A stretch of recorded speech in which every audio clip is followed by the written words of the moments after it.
friends, I'm Akash, and this is your News of the Week for the week of May 8th to May 14th, 2022. I'm your host, Akash Cody, and let's get right into the headlines. We begin with the information that President Biden announced recently that the USA has reached the tragic milestone of 1 million deaths of COVID-19. He announced this at the second global COVID-19 summit at the White House in Washington, D.C. We're joined together for the second global COVID-19 summit. This pandemic isn't over. Today, we mark a tragic milestone here in the United States. 1 million COVID deaths, 1 million empty chairs around the family dinner table. Each irreplaceable losses. Each leaving behind a family, a community, forever changed because of this pandemic. And he ordered all flags at the White House to be at half staff, saying that this pandemic is not over yet and that we must do everything we can to save as many lives as possible.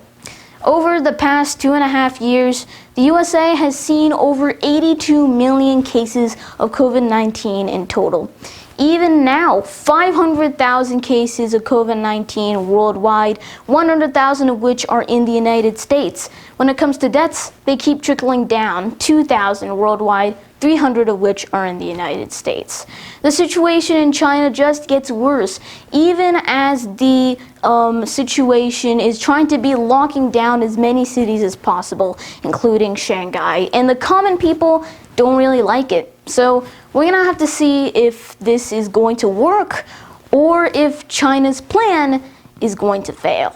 So let's take a look at our next story, which relates to the fact that the Indian Prime Minister Narendra Modi concluded his trip of Europe recently, strengthening Indo-European relations and furthering a free trade deal plans. Negotiating for this free trade deal between India and European countries started in 2007, but they were halted in, quite a while after that. But many years later, in 2021, they managed to restart it, and talks have been continuing today. So this is the primary purpose of this trip. Now, Prime Minister Modi started in Germany, where he met up with Chancellor Olaf Scholz for the 6th Indo-Germanic Intergovernmental Consultations.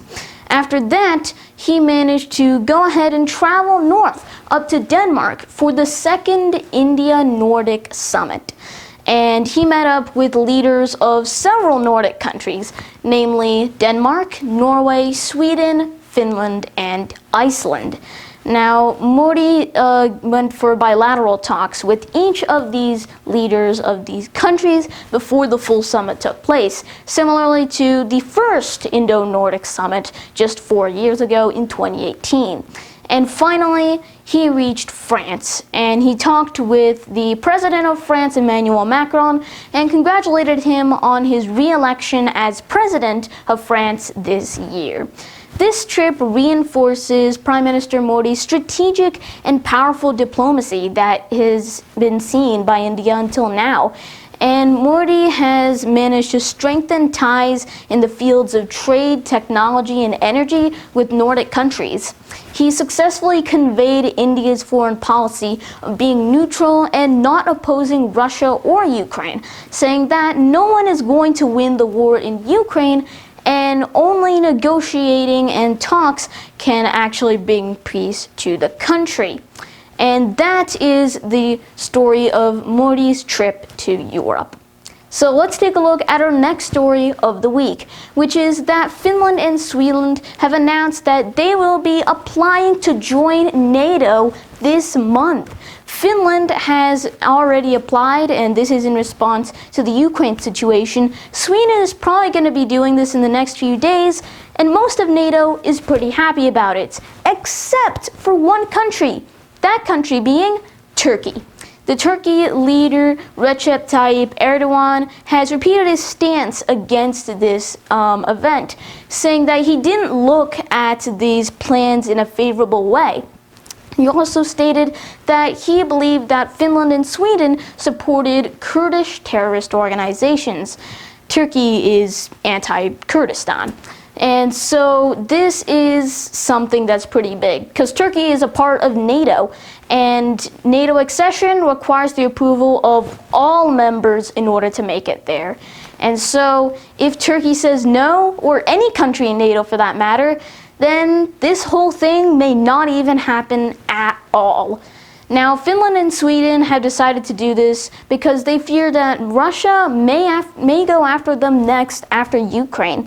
Speaking of which, the continuation of this situation keeps going on and on and on. More attacks in more locations, as Volodymyr Zelensky states that it is really obvious that the Kremlin is going to be losing this whole war anyways, and they're just trying to cover that by firing all their missiles at Ukraine.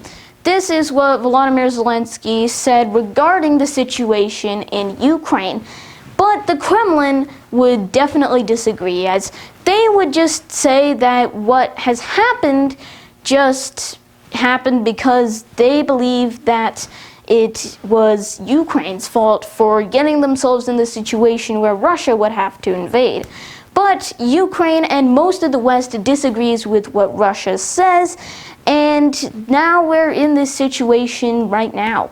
This is the current situation, is what's happening with the Russia-Ukraine attacks and the invasion of Ukraine by Russia.